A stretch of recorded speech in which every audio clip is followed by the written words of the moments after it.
Tuxa Villaverde é unha escritora de Villaviciosa que nació en 1882 e murió en 1934 y era una escritora olvidada porque la mayor parte de sus obras están publicadas en Buenos Aires y en Madrid y bueno, rescatáronse esas poesías a finales del siglo XIX, del siglo XX y bueno, yo creo que tiene una cierta calidad como para recibir esta Semana de les Lletres.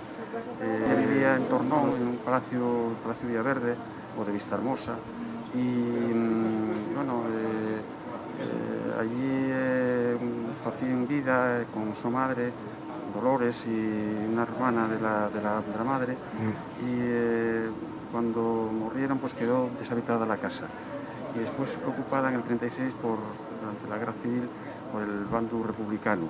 Así que desaparecieron todas las obras, todas las piezas de ella de la casa y por eso quedó así en el olvido.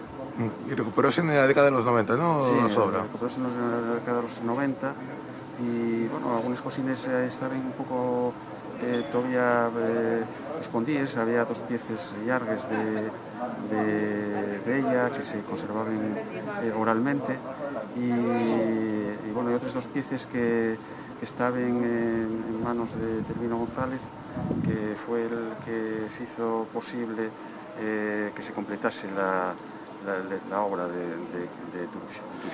¿Y sabes si hay más obra de ella? Bueno, en principio yo creo que más o menos la obra está más o menos recogida en el libro, ¿no? Pero por supuesto puede haber cosas de ella en periódicos antiguos de Villaviciosa, por ejemplo, en el periódico Villaviciosa pues no se conserven más que unos pocos ejemplares, entonces bueno, habría que mirar por ahí porque pueden aparecer obras nuevas de ella, ¿no?